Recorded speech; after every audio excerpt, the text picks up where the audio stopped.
And then after 11 years, I got another phone call from Silicon Valley again. So that they said again, hey, we have a great opportunity here for you, Sascha. And I said, really? Like, I had my experiences with startup before, and I'm in a very comfortable position in life. But, I was a little bit over 40 years old.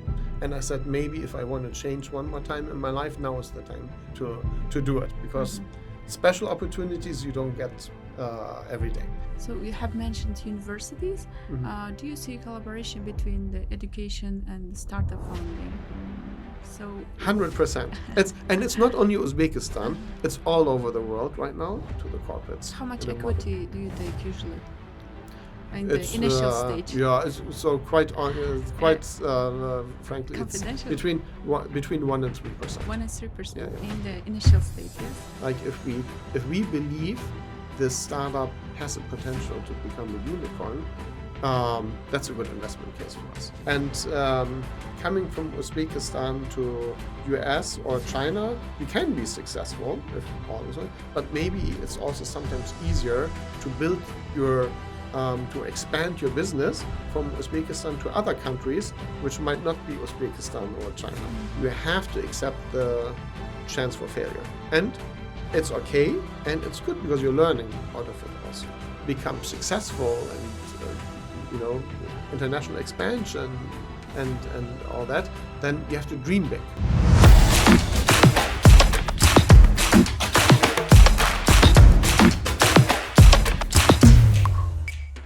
Okay, so welcome to Pivot Uz. Today we have Sascha Karimpour, partner at Plug and Play. Okay, you can introduce yourself, please, sir. Hi. Thank you so much for your time, for coming. Yeah, thank you, Leila. Pleasure to be here. I'm Sascha. I've been with the company for 9 years. I have helped the company to open the offices in Germany. First office was in Stuttgart. Now we are in 4 locations in Germany. I oversee Germany, Austria, Uzbekistan, Armenia, and I helped also in opening the offices in India and Turkey. Okay. So I've been 9 years with the company and it has been quite a journey. Okay. So how did your background influence to come to this startup ecosystem? Good. So I'm German born, but when I was 18, I went to the US. I had the chance to study in a college in Silicon Valley. Wow. I did that for 4 years before I returned to Germany. I then realized that I don't want to be in Germany anymore. So I went back to the US, worked with a German company, logistics company, IT administration. And then soon after, I got a call from Silicon Valley from one of my people in my network and said, hey, Sascha, there's a startup and I want you to join the startup. This was in the year 2000. And as you know, in the year 2000, there was the internet bubble also. Yeah. So I just arrived before the internet bubble was bursting. And the startup which I had been working with, after a few months, it dissolved because it didn't get money from investors anymore, as it had plans to. Then I joined another startup, was a B2B commerce startup. I worked about a year, and when I say worked, then I was not heading the startup, but I was, I started with project management, then I went into BD topics, business development, leading that, and I tell you, after a year of hard work, meaning 7 days a week, 16 hours, this is not normal under German standards, but when you're in a startup, you just work very hard. Even for German standards, yes? No, German standards, we get to that a little bit later, but after a little bit over a year, that business also failed. So I'm German, I have to work in the US, and so I joined another startup. Worked equally hard, another year plus for that startup, and guess what? It failed again. So I had 3 startup failures from the year 2000 to 2004, And at that time, I said, my God, I invested 4 years in the best time of my life on startups, and nothing came out of it. But it was wrong, because a lot came out of it. Because there's, even you fail, there's incredible amount of learning which you don't learn in a university or in schools or from a big corporation you're working with or so. So it's by chance. Sometimes in life there's also a little bit chance. I met the owner of SME of a German mid-sized company who wanted to open offices in the US. And that was a chance. I said, okay, it's a little bit more stability than a traditional startup. So I built up that company in the US, but nobody knew the brand. It was a business starting from scratch. So, but it was very successful at the end. Even though it was more of a traditional business concept, I was able to apply the experience I made in the previous startups, and it was a big success. I ran the company for 11 years. We were a market leader in that niche we were in. And then after 11 years, I got another phone call from Silicon Valley again. So that German mid-sized business, we did that in Chicago.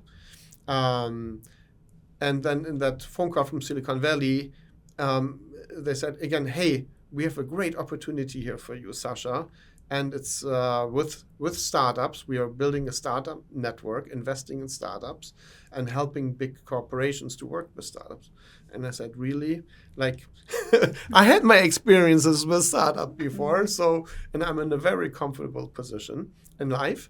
But, I was a little bit over 40 years old. And I said, maybe if I want to change one more time in my life, now is the time to do it. Because special opportunities you don't get every day. So I closed my chapter in Chicago. Wow. I moved back to Silicon Valley again to start something totally new again. And that was plug and play. That was plug and play. And me being German background, German speaking, in the year 2015, we received a lot of visitors internationally, also from the DACH region, meaning DACH, Germany, Austria, Switzerland, and C-levels from the biggest corporations from there who wanted to see what's happening in Silicon Valley. Is our business endangered? Our business model, will it still work in the future? We have to look at startups. We have to understand what's going on. So, I was supposed to be the ambassador for anything German speaking. And about a month and a half after I started, we get a visit from a German corporation. I was called into the meeting. It was a big, and I'm elaborating a little bit my answer because you had one question and I'm talking a lot. Yeah, that's great. Yeah. So I come into this meeting room. Saeed Amidi, the CEO and founder of Plug and Play, was sitting there with about 6 other people, and then also 3 security guards standing in the same room and checking me out as I enter the room. I was a little bit intimidated. I was sitting down, and yes, it was the Mercedes-Benz board of management. That's not normal, the board of management from Mercedes to, go in a group to one place, and and me being called into the meeting. So that was a special moment. We explained them how we work in Silicon Valley. We had a partner network, or have a partner network there, focusing on different topics, working with the biggest corporations in the world, helping them with their startup needs.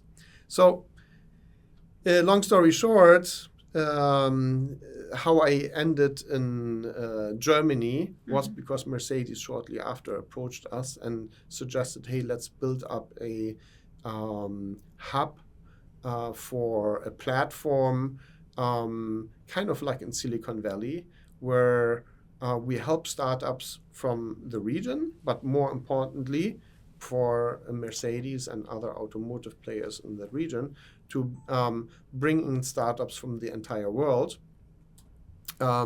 to help with the innovation needs on the ground with these automotive players. So again, you asked about what qualified me to to. So you started from Germany, yes? You have launched Autoban.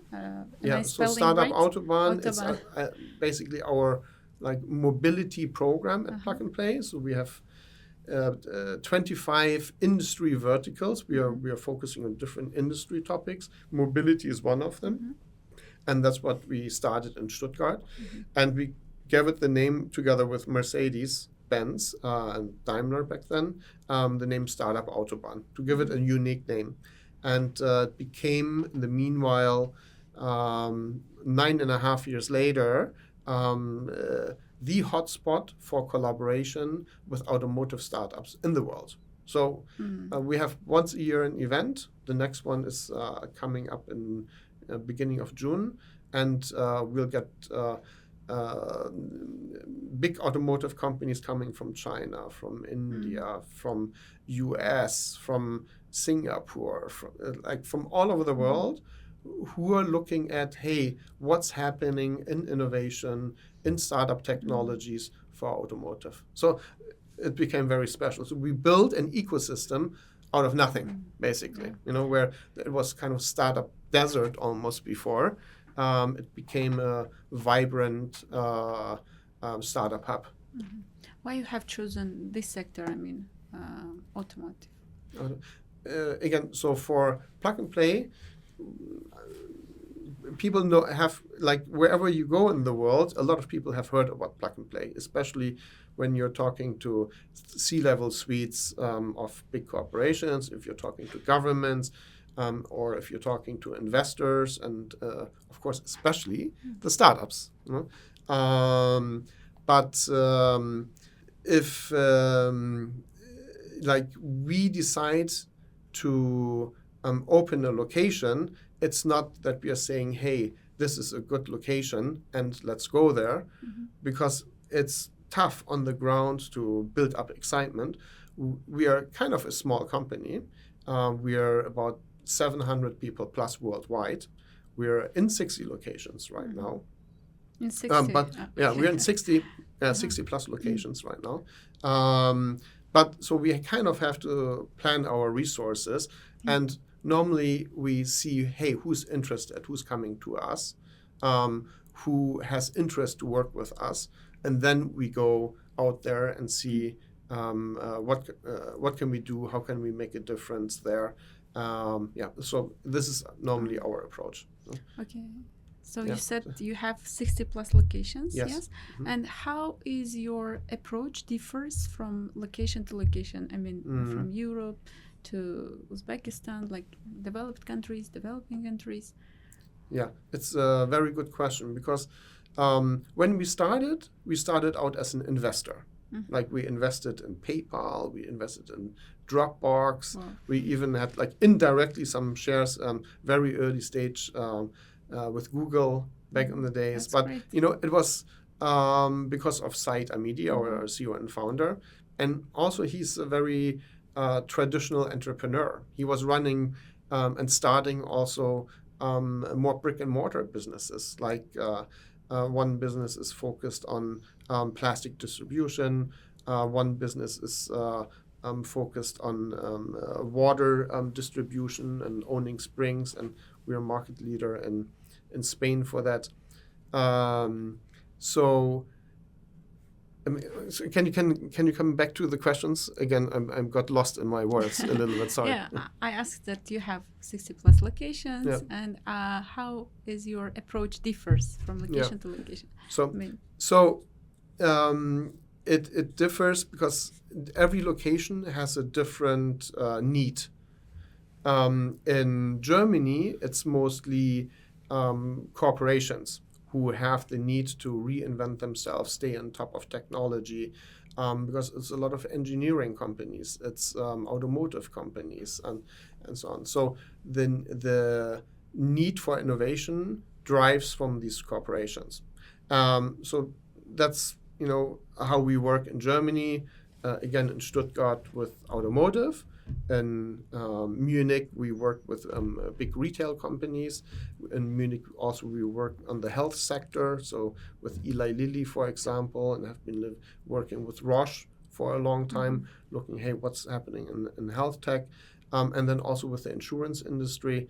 So has been very corporate driven so far, but also the public sector has more and more interest on excelling, building the ecosystems, which is again a little bit different focus, but similar like here in Uzbekistan, where in Uzbekistan the idea is to help make the ecosystem much more international, to help entrepreneurs, startups, to get to an international level, and to help them also create landing pads for them where it makes sense, and train investors who are here in Uzbekistan, cooperate with universities here in Uzbekistan. So basically, it's a little bit different approach than when engineering company is talking to us and saying, hey, I have pain points here and there, or I have a use case which is the battery topic, and I have to find the best technology to make the battery more efficient and longer lasting and safer, and finding new materials for it, etc. So here it was bringing the Uzbekistan ecosystem up to a international level, make it more visible internationally, and bridging also innovation between Uzbekistan and all over the world. Yes. Yes, I would like to ask about your first impression when you started your company in Uzbekistan. What challenges can you see, or could you see? Challenges. Okay, let's start first. Let's start first when we arrived here, because number one, people have been incredibly hospitable here in Uzbekistan. Then again, coming from Germany, I didn't know much about Uzbekistan. My background, by the way, is my father is Persian Iranian, so maybe there's a little bit similarities in some ways. You speak Iranian? I speak conversational Farsi. Yes, I do. Great. I do a little bit. Very beautiful. Thank you. So, like, I embrace the culture. People are very kind. I already saw there's a lot of momentum going on here. I saw that there's a lot of public initiatives to help startups, to help the ecosystem, and I think it derives a lot. This is again my personal opinion, and from the president, who I think is very open and eager to bring Uzbekistan on the world map and to have a sustainable, strong country for the future. I think, and I haven't met the president or the prime minister, but I think they're both trying to make a modern Uzbekistan, and this is a great starting point. If you don't have if you don't drive the mindset from also from the very top and set the right infrastructure, the right incentives, the drive for new schools, etc., which has been being in progress over the past few years, it's very hard to have a working ecosystem. So I think it's a lot to that vision, I think, from the government to bring things forward here. So to say that, number one, check mark, right? Then IT Park had visited us in Stuttgart 3 years ago, and again, because we had been a very successful platform there built, they said, hey, we need to see to build a similar platform with similar vibrancy here also in Uzbekistan. And of course, we had to go through the tender process and all that. It's not so easy, but eventually we were very happy to place foot here. And then with the support of IT Park, back then it was Mr. Farkot, now with Mr. Abdullahat, and then of course with the backing of Mr. Shermatov at the end, pushing plug and play to help the startup ecosystem here to evolve further.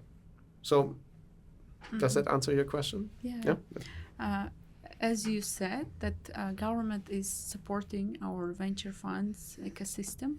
And can you say this is a positive impact to our startup ecosystem? Because some people say that when government, supports and gives more attention, it can have negative impact than positive one sometimes. Yeah. Again, it's not an easy question. Number one,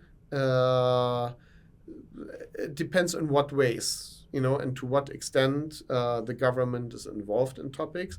But if it's laying the foundations of enabling potential entrepreneurs to develop, then that's fantastic. Not all the governments are like that. So that's a very positive thing, to giving future entrepreneurs, future startups, and possibly future bigger companies the chance to evolve. That's number one. Then there's a lot of legislation work to be done. So at the end, if you want a vibrant ecosystem like in Silicon Valley, or like look at India, like 100,000 startups, good startups evolved there over the past few years, or in China, you need to have kind of the ability to do so, and the government needs to be involved in doing that, and the government needs to support it and needs to bring it to the attention of the people, because if there's, I believe, have been not so many people outside of Uzbekistan from the vast majority, percentage-wise. So, if you haven't seen how a Silicon Valley works, or how a China works, or how India works, or even like in Germany, we are also catching up a little bit to the game, But then you don't know what you're missing out on. And it's, the tech companies is the future of the world. Look now of who has a lot of power in the world. It's like, I don't need to go into the details, but it's the future. The big tech companies, they have so much power. So you want to enable your ecosystem, your people, best possible also to evolve as well. And maybe, and it's not a maybe, I think there will be also future unicorns here in Uzbekistan, and maybe some big tech companies evolving out of it. So that's, I think, the vision, the idea behind it. But again, like, you can be too evolved as a government if you're too regulating things. But I think I haven't seen this case so far. I've seen that it's mostly on the supportive side and enabling startups more and entrepreneurs more. And lately also I heard that there has been changes in legislation to allow for easier investment, or better investment standards compared to also, you have to compare to other countries in the world. Yeah, I have asked this question because recently I have talked to a very successful venture investor. He invested to African countries, and he just gave example like that African countries are very, government doesn't support their initiatives, and they are doing like private companies, and without the help of government, they are doing unicorns. And that's why I was thinking that maybe this is a unique case or not. Yeah. So if you don't give startups a good chance to grow in your own country because of legislative restriction or so, then it's only natural that they maybe go to other countries and that they go to US or maybe somewhere in Europe or maybe even Saudi or like in other places. And that's not positive for the country in general. You want your best talents to stay in your country, give them the ability to grow in your country, give young companies the chance to grow in your company in your country, because that's how you build more innovation strength and also international competitiveness and also international like let's say sexiness, so that you're on the international map altogether, and that also attracts other international companies to come to you at the end. Okay, great. What potential do you see in Uzbek ecosystem innovations emerging? If we compare with other countries like Kazakhstan, Kyrgyzstan, what kind of advantages do we have? Yeah. So I'm not an expert on the entire Central Asia, even, but some facts, them very well. Uzbekistan has a very young population and a not small population. It's a growing population, and there's eagerness here. There is.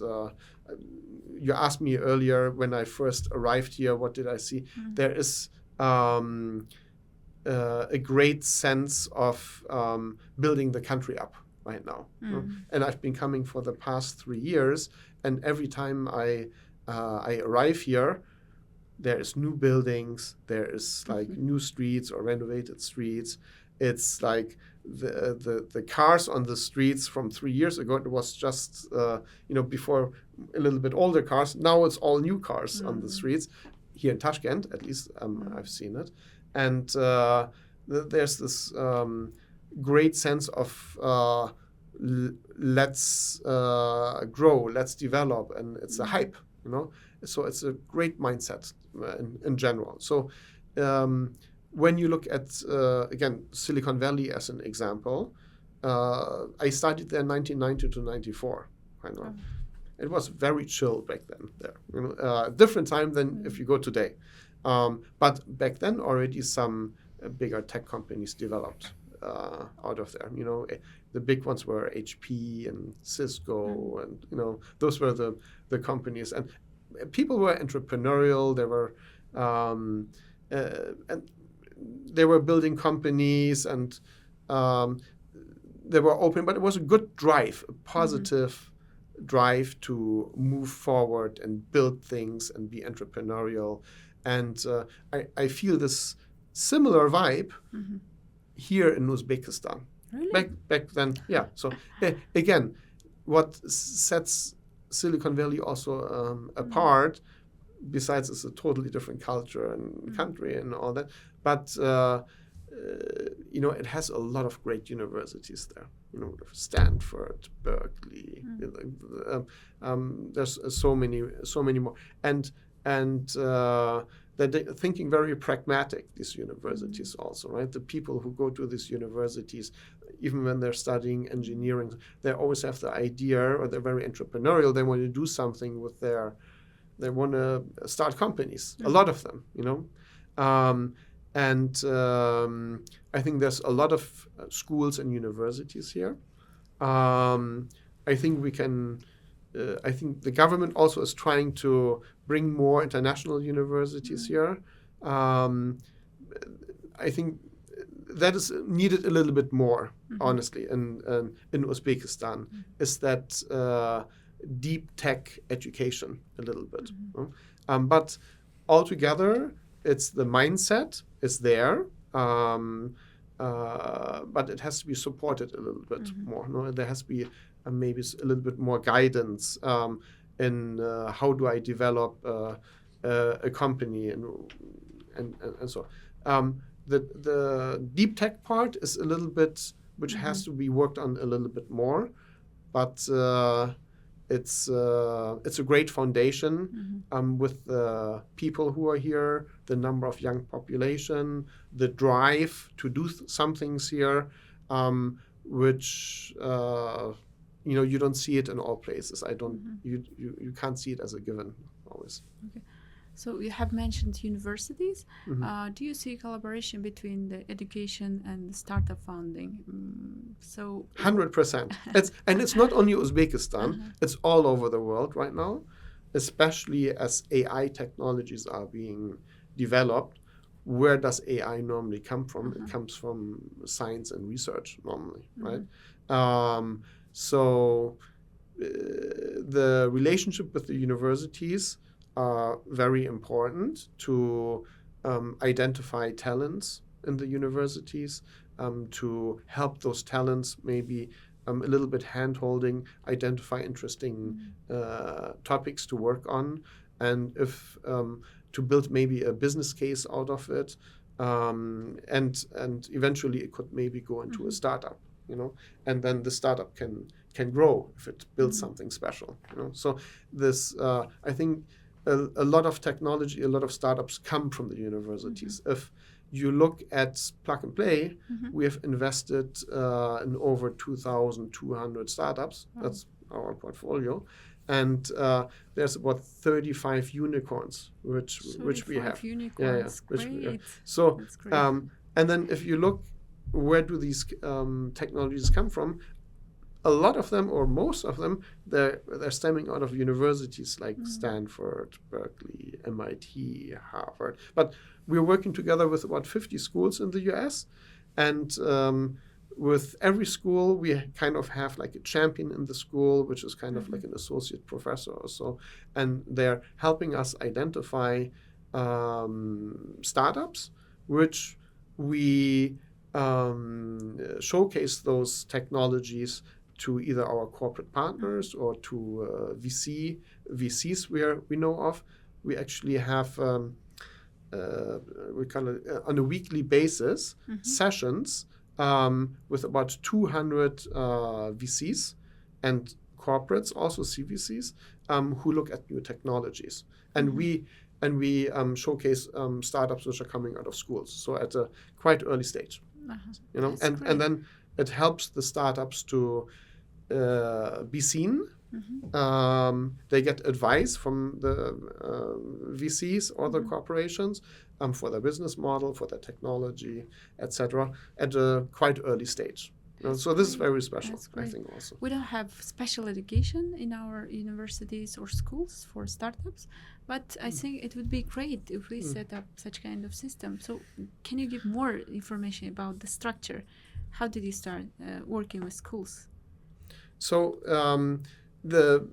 for us, for Plug and Play, again, we are always a neutral moderator in the ecosystem. At the same time, also we are an investor. So this collaboration with the schools stemmed out of our focus on investments, because we saw, hey, there's a lot of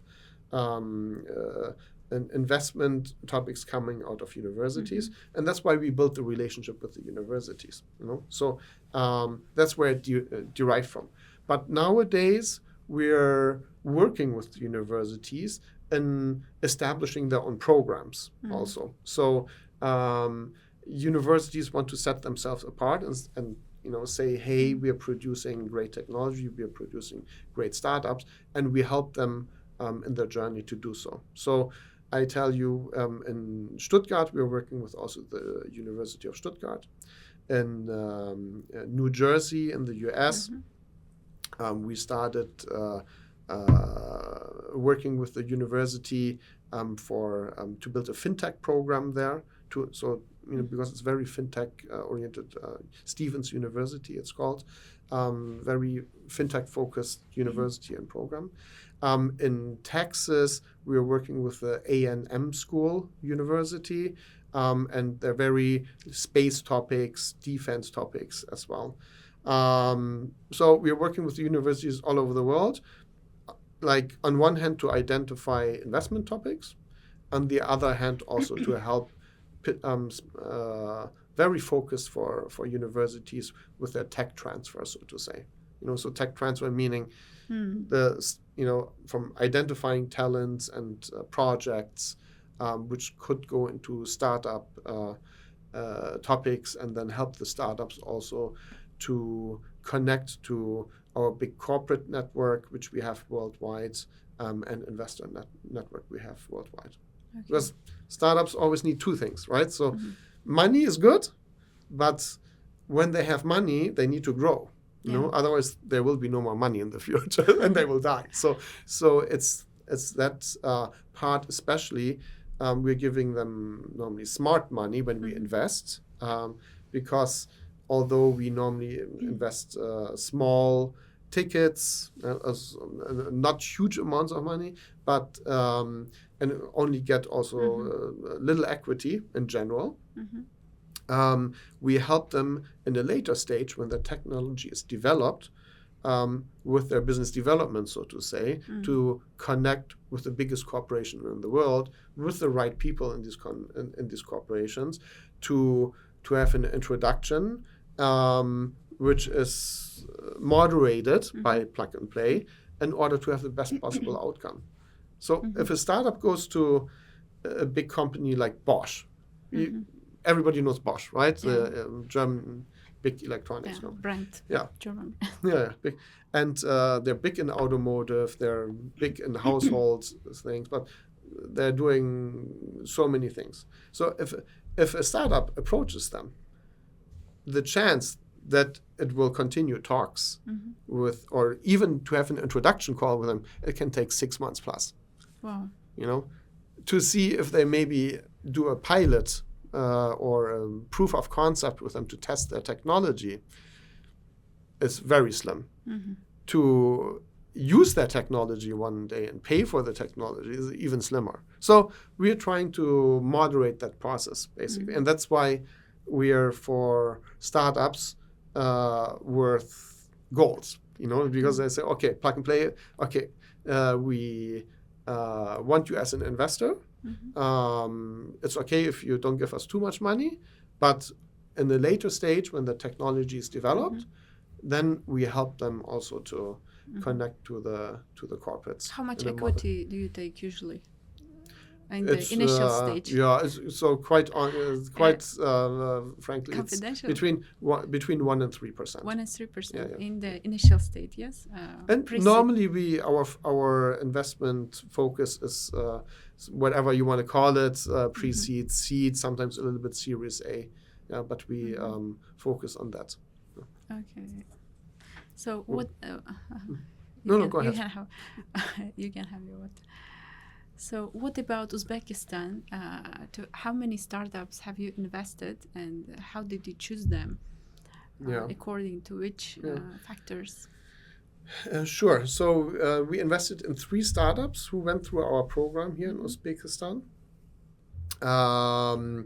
And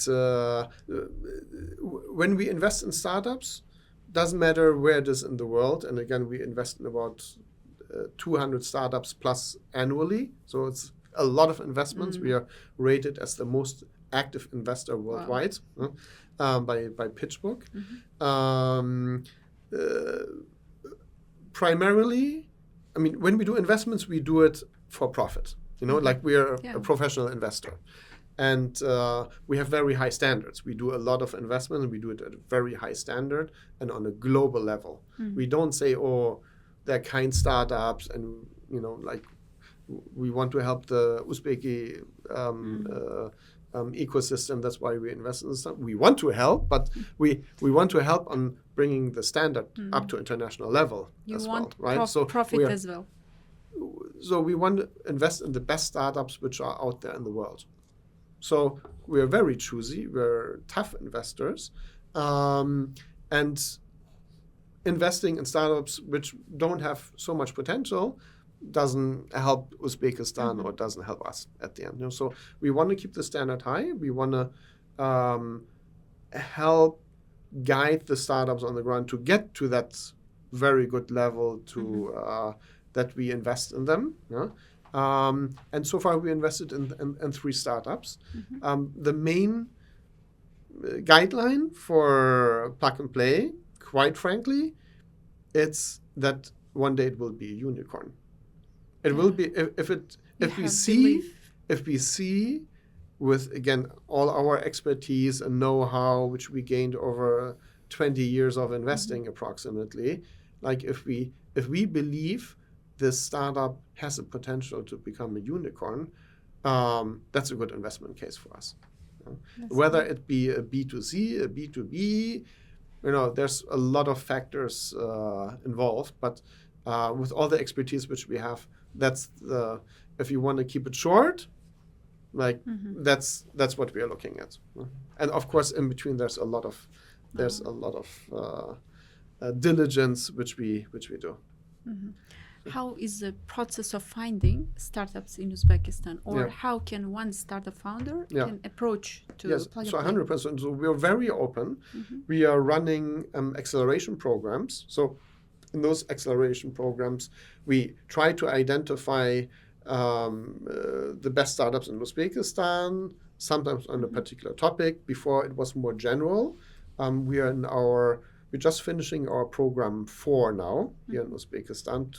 Today we have a big event after our conversation here, which we're going to, and we are expecting a few hundred of innovation leaders and government and startups and corporations, etc., to that event. But first few programs were a little bit more general focused. This program, the program 4, is a fintech focus. So and we invited also a few startups outside of Uzbekistan to join, quite honestly. But in these programs, we do a lot of mentoring, guidance, and we get to know the startups very well. So we also always have an application to join the program before the program starts. And I'm not sure, but the application for program number 5 should be open soon. And we are always open to talk to startups. So we have an investment team here on the ground in Uzbekistan, which is closely linked to our investment teams in Europe and the US. So we are kind of vetting who is applying, having talks with those startups, and we will be quite honest if it's a fit for our program, or if we say, hey, you should maybe first focus a little bit more about like business model, or more focus on certain things in order to qualify for the program. So are there any startups which got investment after this acceleration program? So we invested in 3 of them. In 3 of them after this program, in the past, like we have been on the ground here for a little bit over 2 years, 2.5, 3 years almost. And so in this time frame, we invested in 3 startups. Okay, so you do some kind of monitoring, yes? And I would like to ask, which sectors and technologies in Uzbekistan do you believe are ripe for global scaling? It's what do you think about it? No, it's a good question. And when you say global, I also like to include other countries which may not be the US or may not be China, because sometimes you have a lot of competition in those countries, and coming from Uzbekistan to US or China, you can be successful if all goes well, but maybe it's also sometimes easier to build your to expand your business from Uzbekistan to other countries which might not be Uzbekistan or China, so because everybody always looks in those countries because they're big markets, but sometimes you have a niche technology which you can succeed with easier in other countries and build a bigger market share in those countries versus, in the US where it's anyway highly competitive in that market already, so but in regard to the sectors, it's I would say almost all industry verticals, because we have talked and invested also in the supply chain solution, for example. then we have been very diligent about investing in a kind of a retail tech company, kind of monitoring shop floor activities in retail. So it's the question is good, but we are very open, and I think Uzbekistan has all chances to go in different kind of industries. Okay. Yeah. You said that you have 35 unicorns, yes? Yeah. Can you share some successful stories, maybe from developing countries? Or yeah. From okay. It's interesting. Yeah. No, but maybe some highlights were the latest one. I think is unicorn is Grok. Grok, really? Yeah, Grok is GROQ, I believe, and it's a microchip solution, which kind of competes with NVIDIA microchip, and because everything is becoming AI these days, into AI solution. AI is using a lot of energy, and the world now is trying to figure out we need chips which are more energy efficient, and this chip is competing with NVIDIA chip because it's using 10 times less the energy as a traditional chip. So and we invested in this company many years ago, where we were not so sure actually about this investment, but because normally we like to invest in software and not in hardware. Like for us, that is more the investment thesis. But it's became a unicorn, so the bet was good. That's great. Then, so there was just one out of the US. Then in Germany, again, we have been before the Stuttgart office, we had a joint venture with Axel Springer. Axel Springer is one of the biggest media companies in Europe. And we ran a very early stage acceleration program with them.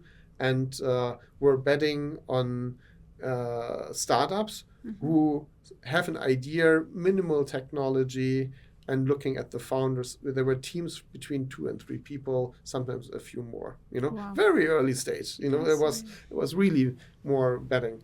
And together we were investing in 100 startups. So in every startup which went through the program, we had an investment in. Back then that worked. Nowadays, maybe it's like a little bit different. But, out of these 100 startups, there was one unicorn which developed out of it. Wow. And it's a bank. Now it became a bank. One still of the fastest growing online banks in Europe and even beyond Europe. It's called N26.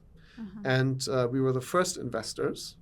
And their idea, maybe that's also a good story, a good learning. Their idea was to do a credit card for children. For children? Yeah, that's because like not small children, but maybe they you don't want kids to have a credit, like a full-blown credit card, right? Because they don't understand the value of money also. But you want them to learn how to spend money also. No? So that was a little bit the idea, to have an online card, to have a card for kids, which the parents can control also a little bit, and have a website, online solution with it. And so that's what we give money for. And then in the program, we introduced to other investors and other mentors, and they said, why don't you do also an online bank out of it, or like expand the vision a little bit. No? So, and slowly it developed and pivoted and became, again, one of the best and fastest growing banking solutions in Europe. Is now valued at 8 billion euros. Wow. 8 billion euros from an idea to 8 billion euros. Of course, this took 10 plus years, but it can work. And this is what we are also striving for, here in Uzbekistan to identify these unique individuals who have a great idea, who are willing to push technology, push their team with passion, and to make something out of it. But yeah, if you ask me what makes a good startup, of course it's the idea. They must have a good idea and business case to start with, to differentiate of what's already on the market. Then that dream has to be big, because if it's just solving a small pain point, a small part, then you will only have a small amount of attention and customers at the end, right? So like it has to be big. The idea has to be big. It has to be good business model, of course, behind it. Hopefully there is no other competitors in the world, which we are always screening as plug and play in the world. What else is out there which you might be competing with? What's the most important thing is also when we do investments is the entrepreneurs behind it. It's the people behind it. Do they have the drive? Do they have the ability to grow teams and lead teams? Of course, like how can their tech also develop behind it? And can they develop it fast? Because sometimes the technology is not the differentiator, but being first in the market, grabbing all the market share, and then you're with your brand in the hearts of the people. So when you invest to such kind of small companies, do you have some kind of intuition, or what do you believe? I mean, do you do some kind of research? It's all about that. I tell you, but like again, after you invest in 2,000 plus companies, you build up a lot of know-how. So also we are hiring also a lot of new people, but our system and processes and diligence process, it's fine-tuned. So number one is experience of people, but it's a fine-tuned process. So we have, if we are looking for investments also in Uzbekistan, we look who are the startups in our program, or are there other investment opportunities elsewhere we hear of, maybe. Then they bring it to Europe. Our an investment expert from Uzbekistan brings it to the attention in Europe. Then we have other experts in Europe who say, that technology kind of field, we are experts, so let us talk to the experts in Europe. Then if we think it's a good investment case in Europe, it's called our internal investment committee. Then we go to the next step to the US, where we have again an investment committee, and in these committees are always experts of people asking questions about the investments, about the startup, what they have been doing, finding out more about. Then finally, it will actually land on the table of our CEO and founder, who has been investing in PayPal and Dropbox and all these big companies. And believe it or not, at the end, he has the final word, also at Plug and Play, whether to invest or not. But we're going through this long road of diligence. So that 3 startups from Uzbekistan made it into an investment from Plug and Play. It's unbelievable. So there is a lot of potential here. I see more and more startups, quality technology, which can compete on a global level, rising, and we're like super excited for the future of the startup ecosystem in Uzbekistan. That's great. So you have professional experience as a startup founder as well, and as a venture investor. So can you give a piece of advice to Uzbek startup founders or venture investors as well? Yeah. So I mentioned earlier, I worked with 3 startups, and all 3 startups failed, right? Yeah. And honestly, I wasn't the founder of those startups, but I was in the very early stage on the founding team, let's say, right? So But you can't expect with every company you create that it will be a success, because there's, again, like, you can be very lucky and it can turn into a success. But if you look, most founders of startups, they had their failures already, and it's okay to fail. And in the traditional systems, also in Germany or Europe, people don't like to fail normally. But in the US, especially in Silicon Valley, it's more accepted. This is okay, no problem. It was a cool idea. You did your best, and it didn't work. No problem. You learned through it. You're a smarter person than you were before, and it happens a lot that we say to a startup, when we see an idea, no, we don't want to invest in you. Then they fail. Then they come to us and again with a new idea, and then we invest in them. Because okay, that makes much more sense what you're doing now than before. Or sometimes, not every. Also a learning for investors, not every investment can become a success. Also for plug and play, not in every startup we invest in, it will become a success. But we want to keep that ratio, as successful as possible, of course, for us.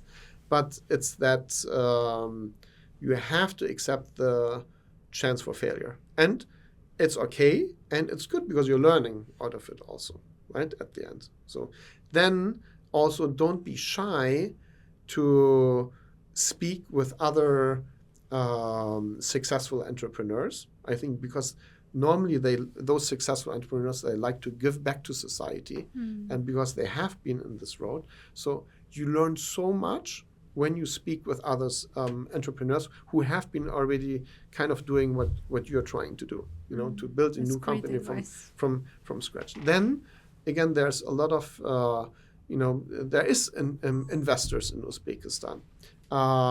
From government side, from private side, and also plug and play is here. So we are always open ears and trying to give advice and guidance, etc. You have to speak, you have to network, and you learn with every conversation you have. And then thirdly, you have to dream big, because if you don't want to tackle a problem which is big, which is a pain point for everybody, if it's just tackling a small solution, again, if you're just trying to build a small solution, you're happy with it, it's good. But if you want to become successful and international expansion and all that, then you have to dream big. You don't have, and then the journey takes you there. If your dream is right from the beginning, and you pivot along your way, you always change. It's okay to have an objective. You stick to your objective, but in between you pivot. Change your strategy over and over. Every day you learn new things, and you try to make your technology, your business, your startup better. That's great advice. I would like to ask about your favorite books as well. This is our tradition. What are your favorite books? What kind of books do investors read? Maybe some podcasts, doesn't matter. Maybe TV series. Yeah. There's some great podcast about venture and all that. There's many. It is biographies in general from successful entrepreneurs, which inspire me the most. What's the name of the podcast? Maybe I can forward you some examples later on. I will show the link then. Wonderful. Great. Okay. Thank you so much for coming, for your time. It was great talk to you. Thank you, Leila. Okay. Pleasure to be here. And go Uzbekistan. Thank you so much. Thank you so much. Have a nice day. Bye-bye. Bye.